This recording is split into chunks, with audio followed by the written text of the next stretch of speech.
ஆண்டவராகிய இயேசு கிறிஸ்துவின் நாமத்தில் காலை வாழ்த்துக்கள். நாங்கள் மனுஷருக்கு அல்ல, எங்கள் இருதயங்களை சோதித்தருகிற தேவனுக்கே பிரியம் உண்டாக பேசுகிறோம். 1 தெசலோனிக்கேயர் 2ஆம் அதிகாரம் வசனம் 4. அருமையான வேளையிலே பவுலும் சில்வானும் தீமோத்தேயும் பிதாவாகிய தேவனுக்குள்ளும் கர்த்தராகிய இயேசு கிறிஸ்துவுக்குள்ளும் இருக்கிற தெசலோனிக்கேயர் சபைக்கு எழுதுகிறதாவதுன்னு இந்த அதிகாரம் தொடங்குது, இந்த நிருபம் தொடங்குது. பார்த்திங்கன்னா அவங்க என்ன சொல்கிறாங்கன்னா, நாங்கள் 3 பேரும் எதை நாங்கள் சொல்கிறோம் அப்படின்னு சொல்லும்போது, நாங்கள் மனுஷருக்காக பேசலை அல்ல, எங்கள் இருதயங்களை சோதித்தருகிற தேவனுக்கே பிரியமுண்டாக நாங்கள் பேசுகிறோம் அப்படின்னு சொல்கிறாங்க. எவ்வளோ அருமையான வார்த்தை இல்லை? 3 பேரும் சேர்றாங்க, 3 பேரும் இணைந்து எங்கள் இருதயங்களை சோதித்தருகிற, எங்கள் இருதயம் அவருக்கு தெரியும், நீங்கள் எதுனாலும் நினைக்கலாம், ஆனால் நாங்கள் எங்களுடைய இருதயத்தை சோதித்தருகிற தேவனுக்கு பிரியமுண்டாக பேசுகிறோம் அப்படின்னு சொல்லப்பட்டிருக்கு. அப்போது நம்மளுடைய இருதயத்தை சோதித்தருகிறவர் ஆண்டவர், அதை அவர் பிரியம் கொள்கிறார். அதில் நல்ல காரியம் நம்ம நினச்சோம் அப்படின்னு சொன்னால், நல்லதை நினச்சோன்னா நம்முடைய இருதயத்தை சோதித்தருகிறவர் அவர் தான். மனுஷன் முகத்தை பார்க்கலாம், ஆனால் கர்த்தரோ இருதயத்தை பார்க்காதீங்க, இருதயத்தை பார்த்துருக்காங்க. அதனால தான் நாங்கள் அவருக்கு அந்த இருதயத்தை சோதித்தருகிற தேவனுக்கு பிரியம் உண்டாக பேசுகிறோன்னு உறுதிமொழி கொடுக்குறாங்க, உறுதி சொல்கிறாங்க. பார்த்திங்கன்னா நம்முடைய இருதயத்தை ஆண்டவர் சோதித்தருகிறார் என்பதுக்கு ஒரு உதாரணம் சொல்லலாம். 1 சாமுவேல் 16ஆம் அதிகாரத்தில் 7ஆம் வசனம் பாருங்கள். கர்த்தர் சாமுவேலை நோக்கி, நீ இவனுடைய முகத்தையும் இவனுடைய சரீர வளர்ச்சியும் பார்க்க வேண்டாம், நான் இவனை புறக்கணித்தேன், மனுஷர் பார்க்கிறபடி நான் பாரேன், மனுஷன் முகத்தை பார்ப்பான், கர்த்தரோ இருதயத்தை பார்க்கிறார் என்றான். பாருங்கள், ஈசாயின் குமாரரை போய் அதில் ஒருத்தரை என்ன பண்ண, அபிஷேகம் பண்ணி நீ அவங்க வீட்டுக்கு போ, உன் கொம்பை தைலத்தால் நிரப்பி கொண்டு வா, சவுலை நான் ராஜாவாக இராதபடி தள்ளினதுக்காக நீ எவ்வளோ நாள் துக்கித்து கொண்டிருப்பேன் சாமுவேல் தீர்க்கதரிசியை பார்த்து சொல்கிறார்.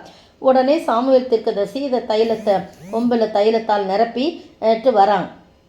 வரும்போது அந்த ஈசாயை பலி விருந்துக்கு அழைப்பாயாகலாம் சொல்லி எப்படி கூப்பிடணுன்னெலாம் சொல்கிறாங்க. அதே மாதிரி கூப்பிட்டோன்னே ஒவ்வொரு பையனாக வராங்க. வந்தபோது அவன் பெரிய பையனை பார்த்தோன்னே, எலியாபை பார்த்தவுடன் கர்த்தரால் அபிஷேகம் பண்ணப்படும் இவன் தானாக்கும் அப்படின்னு சொல்கிறான்.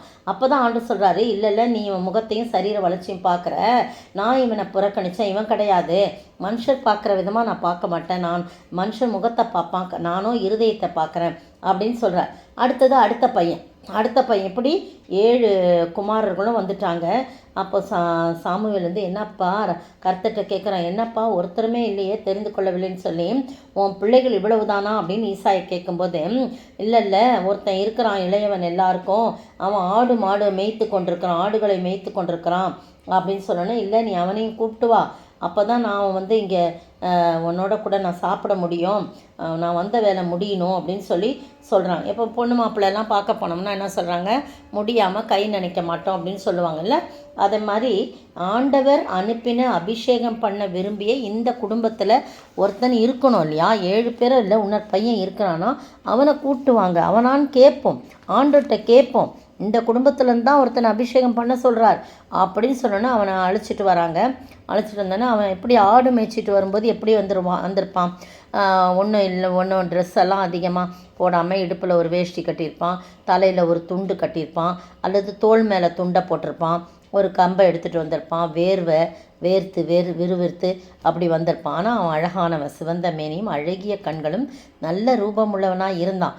ஆனால் அதெல்லாம் அவர் பார்க்கல, அவருடைய இருதயத்தை பார்க்குறான். அந்த இருதயம் அவருக்கு ரொம்ப பிரியமானதாக காணும். தாவீது கர்த்தருக்கு பிரியமானவன் அப்படின்னு சொல்லப்பட்டிருக்கு. அப்போது இருதயத்துக்கு ஏற்றவன், கர்த்தருடைய இருதயத்துக்கு ஏற்றவன், கர்த்தருடைய சித்தப்படியெல்லாம் செய்வான் என்று சொல்லி தாவீதை குறித்து நிறைய இடங்களில் போட்டிருக்கு. தாவீது ஆண்டவருடைய இருதயத்துக்கு ஏற்றவன், அப்போனா எவ்வளோ பிரியமானவனாக இருந்திருப்பான் பாருங்கள். அதனால தான் உடனே அவன் வந்த உடனே ஆண்டவர் சொல்கிறாரு, இவன் தான், நீ எழுந்து இவனை அபிஷேகம் பண்ணு அப்படின்னு சொல்கிறார். பார்த்தீங்களா, எவ்வளோ ஆச்சரியமான காரியம் இல்லை? நம்ம வேண்டான்னு சொல்லி அந்த குடும்பத்தில் அவனை எல்லாரையும் வீட்டில் வச்சுக்கிட்டு நல்ல இராணுவ அதிகாரிகளாக வச்சுட்டு இவனை மட்டும் பாவம் கடைசி பிள்ளைய வந்து என்ன பண்ணான். அது ஒரு தனி சரித்திரம், அது நமக்கு வேண்டாம். அது அவனை மட்டும் ஆடு மேய்க்க சொல்கிறாங்க. ஆனால் ஆண்டவர் புறக்கணிக்கப்பட்ட, ஒதுக்கப்பட்ட, தள்ளப்பட்டவர்களை தான் என்ன பண்ணுறாங்க, அவர் கண்ணோக்கி பார்க்குறாருங்க. அவனை அபிஷேகம் பண்ண சாமுவேல் தைல கொம்பை எடுத்து அவனை அவன் சகோதரர் நடுவிலே அபிஷேகம் பண்ணினான். அந்நாள் முதற்கொண்டு கர்த்தருடைய ஆவியானவர் தாவீதின் மேல் வந்து இறங்கியிருந்தார்.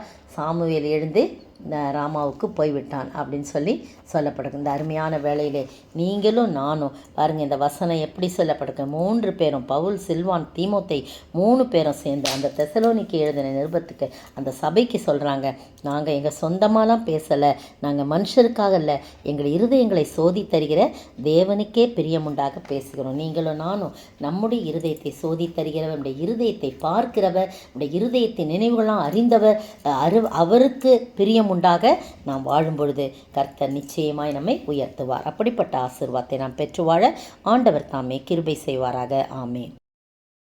நான் உமக்கு சொந்தமானவள் இயேசுவே, நீர் எனக்கு தஞ்சமானவர், நான் உமக்கு சொந்தமானவள்.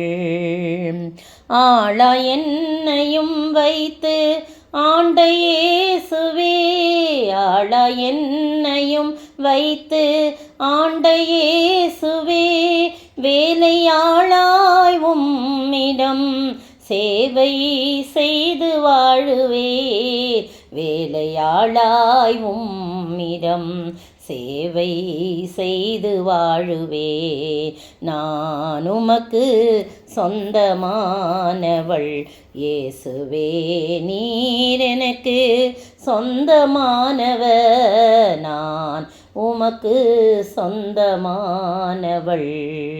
ஸ்தோத்திரிக்கிற ஆண்டவரே, துதிக்கிற ராஜா, நான் எப்போவுமே உமக்கு சொந்தமானவள் ஆண்டவரே, நீர் எனக்கு தஞ்சமானவர் ஆண்டவரே, என்னுடைய இருதயங்களை சோதி தருகிற தேவனே, அப்பா உமக்கே பிரியமுண்டாக நாங்கள் எங்களுடைய பேச்சு, செய்கை, நடக்கை எல்லாம் தூய்மையாய் காணப்பட உதவி செய்கிறார். உங்களுடைய கர்த்தா, என்னுடைய இருதயத்தில் எந்த கேடுபாடுகளும் இருக்கக்கூடாது ஆண்டவரே, தாவீதை போல ஆண்டவரே, அப்பா தகப்பனே, ஏதோ சுவாமி கர்த்தாவே, நாங்கள் நல்ல இருதயம் உடையவர்களாய் கர்த்தாவே, மாசு மறுவற்றவர்களாய், கள்ளம் கபடற்றவர்களாய் நாங்கள் காணப்பட நீங்கள் உதவி செய்ய வேணுமாய் ஜெபிக்கிறோம். எல்லாவற்றையும் நேச கருத்தில் கொடுக்குறோம். இயேசுவின் நாமத்தில் ஜெபிக்கிறேன் பிதாவே, ஆமேன்.